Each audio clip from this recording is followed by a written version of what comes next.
स्कंध चौथा, अध्याय 7वा. दक्ष यज्ञाची पूर्तता. मैत्रेय म्हणतात, हे पराक्रमी विदुरा, ब्रह्मदेवांनी अशा प्रार्थना केल्यावर भगवान शंकर प्रसन्नतेने जे हसत म्हणाले ते ऐक. श्री महादेव म्हणाले, हे प्रजापते, भगवंतांच्या मायेने मोहित झालेल्या दक्षासारख्या अज्ञानी लोकांनी केलेल्या अपराधाची मी चर्चा करीत नाही, ती आठवणही करीत नाही. मी केवळ सावध करण्यासाठी त्यांना थोडी शिक्षा केली. दक्ष प्रजापतीचे डोके जळाले आहे, म्हणून त्याला बकऱ्याचे डोके लावावे. भगवत मित्र देवतेच्या डोळ्यांनी आपला यज्ञ भाग पाहिल. पीठ खाणाऱ्या पुषाने यजमानाच्या दातांनी भक्षण करावे. तसेच इतर सर्व देवांची शरीरे पूर्वीप्रमाणे होतील, कारण त्यांनी यज्ञातील शिल्लक राहिलेले पदार्थ माझा भाग म्हणून निश्चित केले आहेत. अर्ध्वर्यू इत्यादी याज्ञिकांपैकी ज्यांचे बाहू तुटले आहेत त्यांनी अश्विनी कुमारांच्या बाहूंनी, आणि ज्यांचे हात तुटले आहेत त्यांनी पुषाच्या हातांनी काम करावे. तसेच भृगूंच्या दाढीमिशा बकऱ्यासारख्या होत. मैत्रेय म्हणतात, वत्स विदुरा, तेव्हा भगवान शंकरांचे बोल ऐकून सर्व लोक प्रसन्न चित्ताने छान छान म्हणू लागले. नंतर सर्व देवांनी आणि ऋषींनी दक्षाच्या यज्ञशाळेत येण्याची महादेवांना प्रार्थना केली आणि त्यांना व ब्रह्मदेवांना बरोबर घेऊन ते तेथे गेले. तेथे जसजसे भगवान शंकरांनी सांगितले होते त्याप्रमाणे सर्व कार्य त्यांनी दक्षाच्या धडाला यज्ञपशूचे डोके जोडून दिले. डोके जोडले गेल्यावर रुद्रांची दृष्टी पडताच दक्ष ताबडतोब झोपेतून जागा झाल्याप्रमाणे उठला आणि आपल्या समोर भगवान शिवांना त्याने पाहिले. शंकरांच्या द्वेषाने कलुषित झालेले दक्षांचे हृदय त्यांचे दर्शन होताच शरद काळातील सरोवराप्रमाणे स्वच्छ झाले. त्याला महादेवांची स्तुती करावी असे वाटले, परंतु आपल्या मृत झालेल्या कन्येचे सतीचे स्मरण होऊन स्नेह आणि उत्कंठा यांमुळे त्याच्या डोळ्यात अश्रू आले. त्याच्या तोंडून शब्द बाहेर पडेना. प्रेमाने विव्हळ परमबुद्धिमान प्रजापतीने कसा तरी आपल्या हृदयातील दुःखावेग आवरून विशुद्ध भावनेने भगवान शिवांची स्तुती करण्यास प्रारंभ केला. दक्ष म्हणाला, भगवन, जरी मी आपला अपराध केला होता तरी आपण त्यासाठी मला शिक्षा करून माझ्यावर मोठाच अनुग्रह केला आहे. अहो, आपण आणि श्रीहरी आचारहीन नाममात्र ब्राह्मण असलेल्यांची सुद्धा उपेक्षा करीत नाहीत, तर आमच्यासारख्या यज्ञ या करणाऱ्यांची उपेक्षा कशी कराल? विभो, आपण ब्रह्मदेव होऊन सर्वप्रथम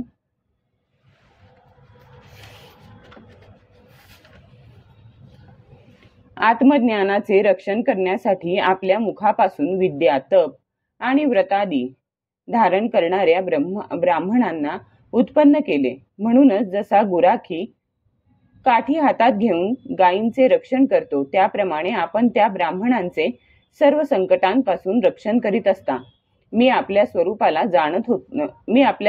जाणत नव्हतो. म्हणूनच मी आपल्याला भर सभेमध्ये माझ्या वाघबाणांनी घायाळ केले, परंतु माझा तो अपराध आपण मनावर घेतला नाही. आपल्यासारख्या पूज्यतमाचा अपराध केल्यामुळे मी नरकादी नीच योनीत जाऊन पडणार होतो, परंतु आपण आपल्या करुणामय दृष्टीने मला वाचविले. आता आपणच आपल्या औदार्यपूर्ण वर्तनाने माझ्यावर प्रसन्न व्हावे. मैत्रेय म्हणतात, अशा प्रकारे शंकरांची क्षमा मागून दक्षाने ब्रह्मदेवाच्या अनुमतीने उपाध्याय, ऋत्विज इत्यादींच्या सहाय्याने यज्ञ सुरू केला.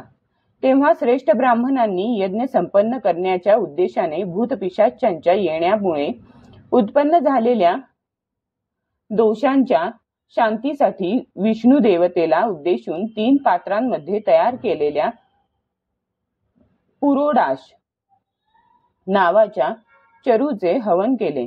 हे विदुरा, तो हवी हातात घेऊन उभ्या राहिलेल्या अर्ध्वर्यूच्या समवेत यजमान दक्षाने जेव्हा विशुद्ध चित्ताने श्रीहरीचे ध्यान केले तेव्हा लगेच भगवान तेथे प्रगट झाले. बृहत आणि रथंतर नावाचे साम स्तोत्र ज्याचे पंख आहेत त्या गरुडावर बसून आलेल्या भगवंतांनी दाही दिशा प्रकाशित करीत आपल्या अंगकांतीने सर्वांना निस्तेज केले. त्यांचा श्यामवर्ण होता, कमरेला सुवर्णाचा कमरपट्टा होता, डोक्यावर सूर्याप्रमाणे दैदिप्यमान मुकुट होता. मुखकमल भ्रमराप्रमाणे काळ्या कुरळ्या केसांच्या बटा आणि कांतिमय कुंडलांनी शोभायमान दिसत होते. सुवर्णमय अलंकारांनी विभूषित भक्त रक्षणासाठी सदा उद्युक्त असे 8 हात होते. त्या 8ही हातांमध्ये शंख, पद्म, चक्र, बाण, धनुष्य, गदा, खड्ग आणि ढाल घेतलेली होती. यांमुळे ते पांगाराच्या झाडाप्रमाणे दिसत होते. प्रभूंच्या वक्षस्थळावर लक्ष्मी विराजमान होती आणि सुंदर वनमाला शोभून दिसत होती. ते आपल्या सुंदर हास्ययुक्त कटाक्षांनी साऱ्या विश्वाला आनंद विभोर करीत होते. दोन्ही बाजूंना पार्षद राजहंसाप्रमाणे असणारे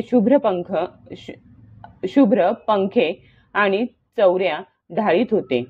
ते वर चंद्राप्रमाणे शुभ्र असणाऱ्या छत्राने शोभून दिसत होते.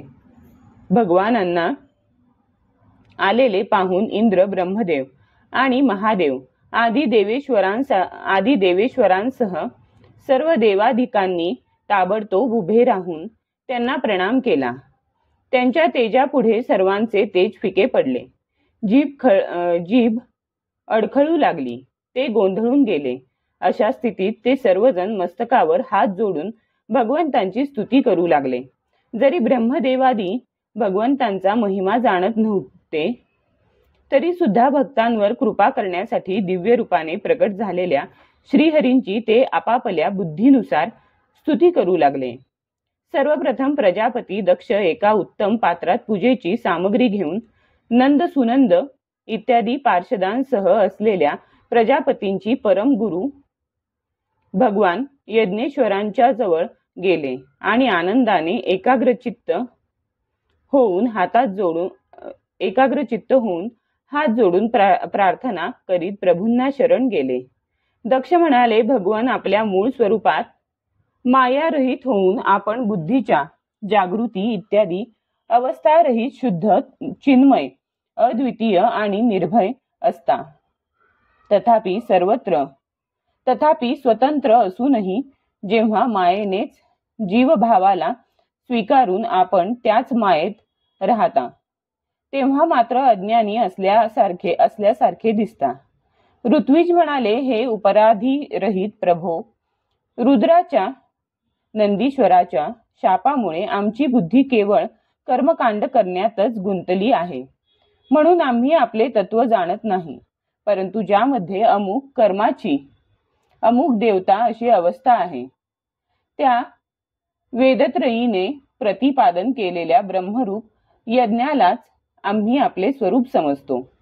सदस्य म्हणाले, हे जीवांना आश्रय देणाऱ्या प्रभो, जो अनेक प्रकारच्या क्लेशांमुळे अत्यंत दुर्गम आहे, ज्यात कालरूप भयंकर सर्प वाट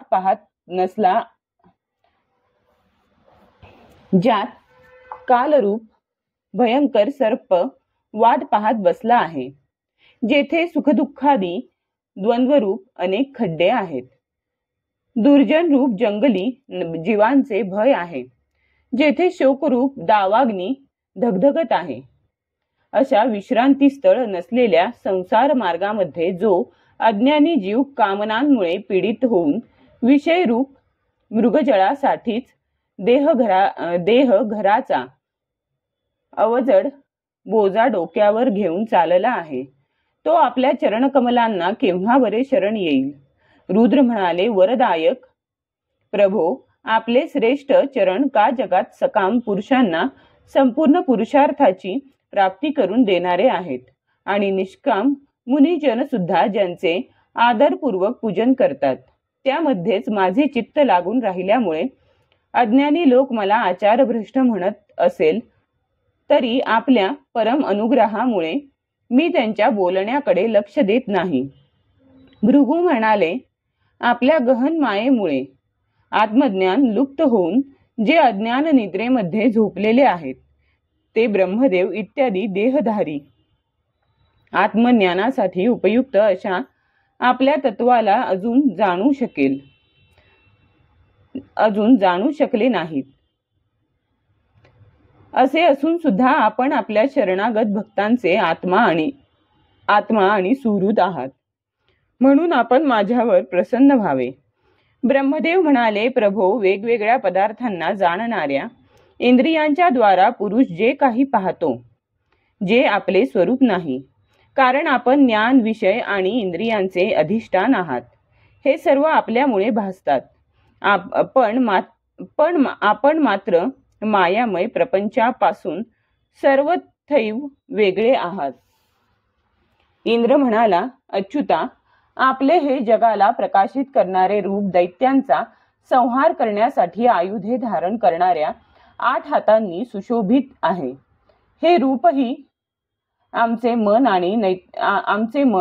आणि नेत्रांना परम आनंद देणारे आहे. याज्ञिकांच्या पत्न्या म्हणाल्या, भगवन, ब्रह्मदेवांनी आपले पूजन करण्यासाठीच हा यज्ञ केला होता, परंतु दक्षावर रागावल्यामुळे पशुपतींनी हा नष्ट केला. हे यज्ञमूर्ते, स्मशानभूमीप्रमाणे उत्सवहीन झालेल्या आमच्या या यज्ञाला आपण आपल्या निळ्या कमळाप्रमाणे असलेल्या नेत्रांनी पाहून पवित्र करावे. ऋषी म्हणाले, भगवन, आपली लीला अनाकलनीय आहे, कारण आपण कर्म करीत असून सुद्धा त्यामुळे लिप्त होत नाही. दुसरे लोक वैभवाच्या लालसेने ज्या लक्ष्मीची उपासना करतात ती स्वतः आपल्या सेवेत निमग्न असते, तरी सुद्धा आपण तिच्याविषयी निस्पृह राहता. सिद्ध म्हणाले, प्रभो, हा आमचा मनोरूप हत्ती क्लेशरूप वणव्याने होरपळलेला असल्यामुळे तहानेने व्याकुळ होऊन आपल्या कथारूप अमृतमय नदीत शिरून डुंबत आहे.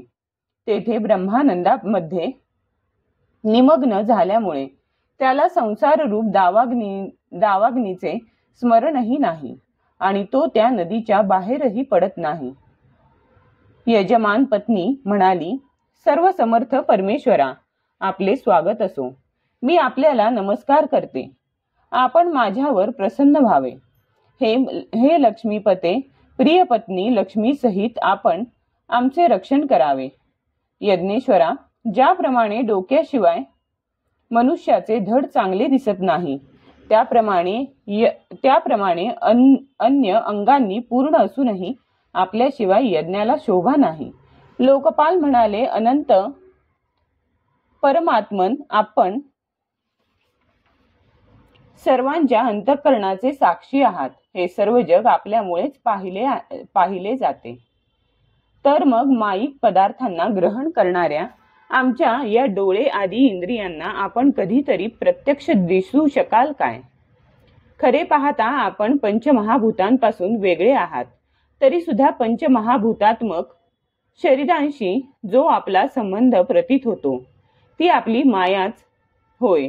योगेश्वर म्हणाले, प्रभो, जो मनुष्य संपूर्ण विश्वाचा आत्मा असलेल्या आपल्यात आणि स्वतःत काही भेद पाहत नाही, त्याच्यापेक्षा अधिक प्रिय आपल्याला कोणी नाही.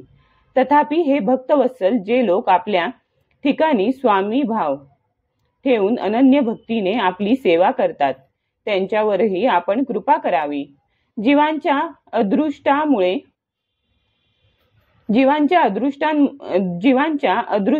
ज्यांच्या सत्वादी गुणांमध्ये मोठा फरक जाणवतो, त्या आपल्या मायेच्या द्वारा जगाची उत्पत्ती, स्थिती आणि प्रलय यांसाठी ब्रह्मादी वेगवेगळी रूपे धारण करून आपण भेदबुद्धी उत्पन्न करता. परंतु स्वरूपस्थितीमुळे ते भेदज्ञान आणि त्याचे कारण असलेल्या सत्वादी गुणांपासून सर्वथैव दूर असणाऱ्या आपल्याला आमचा नमस्कार असो. वेद म्हणाले, आपण धर्मादींच्या उत्पत्तीसाठी शुद्ध सत्वाचा स्वीकार करता आणि आपण निर्गुणही आहात. म्हणून आपले तत्व मी किंवा इतर कोणीही जाणत नाही अशा आपल्याला नमस्कार असो. अग्निदेव म्हणाला, भगवन आपल्याच तेजाने प्रज्वलित होऊन मी श्रेष्ठ यज्ञांमध्ये तूपयुक्त हवी देवतांपर्यंत पोहोचवितो. आपण साक्षात यज्ञपुरुष आणि यज्ञाचे रक्षण करणारे आहात. अग्निहोत्र, दर्श, पौर्णमास, चातुर्मास्य आणि पशुसोम हे 5 प्रकारचे यज्ञ आपलेच स्वरूप आहेत. तसेच आश्रावय, अस्तु, शौषट, यजे तसेच आश्रावय, अस्तु, श्रौषट, यजे ये यजामहे आणि वषट या 5 प्रकारच्या यजुमंत्रांनी आपलेच पूजन होते. मी आपल्याला प्रणाम करीत आहे. देव म्हणाले, आपण आदी पुरुष आहात. पूर्वी प्रलय झाल्यावर आपल्या कार्यरूप या विश्वाला उदरात लीन करून घेऊन आपणच प्रलयकालीन पाण्यामध्ये शेषनागाच्या उत्तम शय्येवर शयन केले होते. आपल्या आध्यात्मिक स्वरूपाचे सिद्धगण स्वतःच्या हृदयात चिंतन करतात. तेच आपण आज आमच्या नेत्रांचा विषय होऊन आम्हा भक्तांचे रक्षण करीत आहात. गंधर्व म्हणाले, देवा मरीची, आदी ऋषी आणि हे ब्रह्मदेव, इंद्र तसेच रुद्रादी देवगण आपल्या अंशाचेही अंश आहेत. हे महत्तम, हे संपूर्ण विश्व आपल्या लीलेची सामग्री आहे. हे नाथ, अशा आपल्याला आम्ही सदैव नमस्कार करीत आहोत. विद्याधर म्हणाले, हे प्रभू, मोक्षाच्या प्राप्तीचे साधन असलेला हा मानव देह मिळून सुद्धा जीव आपल्या मायेने मोहित होऊन यामध्ये मी माझे असा अभिमान धरतो. नंतर हा दुर्बुद्धी जीव आपल्या आप्तेष्टांकडून तिरस्कृत होऊन सुद्धा त्याच विनाशी विषयांचीच लालसा करीत राहतो. परंतु अशा अवस्थेत सुद्धा जो आपल्या कथामृताचे सेवन करतो तो या अंतःकरणातील मोहाचा पूर्णपणे त्याग करतो. ब्राह्मण म्हणाले, भगवन आपणच यज्ञ हवनाचे द्रव्य, अग्नी आणि मंत्र आहात. आपणच समिधा, दर्भ आणि यज्ञपात्रे आहात. तसेच आपणच सदस्य, ऋत्विज, यजमान आणि त्याची धर्मपत्नी, देवता, अग्निहोत्र, स्वधा, सोमरस, तूप आणि यज्ञासाठीचा पशु आहात. हे वेदमूर्ते, यज्ञ आणि त्याचा संकल्प दोन्हीही आपण आहात. पूर्वी आपणच अतिविशाल वराहरूप धारण करून रसातळात बुडालेल्या पृथ्वीला सहजपणे आपल्या दाढेवर ठेवून अशा प्रकारे वर आणले होते की जणू काही हत्तीने कमलपुष्प उचलले आहे. त्यावेळी आपण धीर गंभीर गर्जना करीत होता आणि योगीजन आपला हा अलौकिक पुरुषार्थ पाहून आपली स्तुती करीत होते. यज्ञेश्वरा, जेव्हा लोक आपल्या नामाचे कीर्तन करतात तेव्हा यज्ञातील सर्व विघ्ने नष्ट होतात. आता आमचे हे यज्ञरूप सत्कर्म नष्ट झाले होते म्हणून आम्ही आपल्या दर्शनाची इच्छा करीत होतो. आता आपण आमच्यावर प्रसन्न व्हावे. आपल्याला नमस्कार असो. मैत्रेय म्हणतात, हे विदुरा, जेव्हा अशा प्रकारे सर्वजण यज्ञरक्षक भगवान ऋषिकेशांची स्तुती करू लागले तेव्हा ज्ञानी दक्षाने वीरभद्राने उद्ध्वस्त केलेल्या यज्ञाला पुन्हा प्रारंभ केला. सर्वात अंतर्यामी श्रीहरी सर्वच यज्ञ भागांचे भोगते आहेत.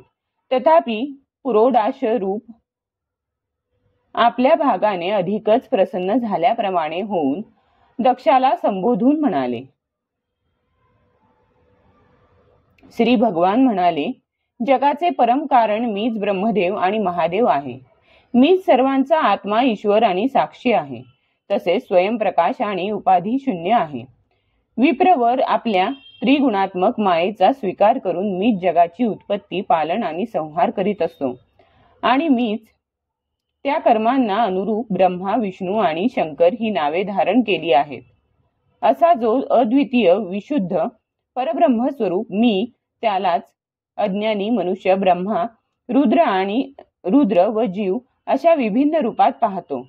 जसे मनुष्य आपले डोके, हात इत्यादी अंगांना हे आपल्यापासून वेगळे आहेत असे कधी मानत नाही, त्याचप्रमाणे माझा भक्त प्राणी मात्रांना माझ्याहून वेगळे मानत नाही. हे ब्राह्मणा, सर्व जीवांचे आत्मा असणारा ब्रह्मा, विष्णू आणि महेश्वर यांच्यात जो भेद मानत नाही, तो शांती प्राप्त करून घेतो. मैत्रेय म्हणतात, भगवंतांनी अशा प्रकारे आज्ञा दिल्यानंतर प्रजापतींचा नायक दक्ष याने त्यांचे यज्ञाने पूजन करून नंतर अंगभूत आणि प्रधान अशा दोन्ही प्रकारच्या यज्ञांनी अन्य देवतांना उद्देशून हवन केले. नंतर एकाग्र चित्ताने शंकरांना त्यांचा भाग अर्पण केला. नंतर उदवसान नावाच्या कर्माने सोमपायी व इतर देवतांचे यजन करून यज्ञाची समाप्ती केली व शेवटी ऋत्विजांसह अवभृत स्नान केले. नंतर ज्याला आपल्या पुरुषार्थाच्या जोरावरच सर्व प्रकारच्या सिद्धी प्राप्त झाल्या होत्या, त्या दक्ष प्रजापतीला तुझी नेहमी धर्मामध्ये बुद्धी राहील असा आशीर्वाद देऊन सर्व देव स्वर्गलोकी गेले. विदुरा, असे ऐकले आहे की दक्षकन्या सतीने पूर्वीच्या शरीराचा त्याग करून पुन्हा हिमालयाची पत्नी मेना हिच्या पोटी जन्म घेतला. ज्याप्रमाणे प्रलय कालात सुप्त असलेली शक्ती सृष्टीच्या आरंभी पुन्हा ईश्वराचाच आश्रय घेते, त्याचप्रमाणे अनन्य चित्त अंबिकेने त्याही जन्मी आपले एकमात्र आश्रय आणि प्रियतम अशा भगवान शंकरांनाच वरले. विदुरा दक्ष यज्ञाचा विध्वंस करणाऱ्या भगवान शिवांचे हे चरित्र मी बृहस्पतीचे शिष्य परम भागवत उद्धव यांच्या तोंडून ऐकले होते. हे कुरुनंदना, श्री महादेवांचे हे परम पावन चरित्र यश आणि आयुष्य वाढविणारे तसेच पापराशी नष्ट करणारे आहे. जो पुरुष भक्तिभावाने याचे नियमितपणे श्रवण आणि कीर्तन करतो, तो आपल्या पापराशींचा नाश करतो. अध्याय 7 समाप्त.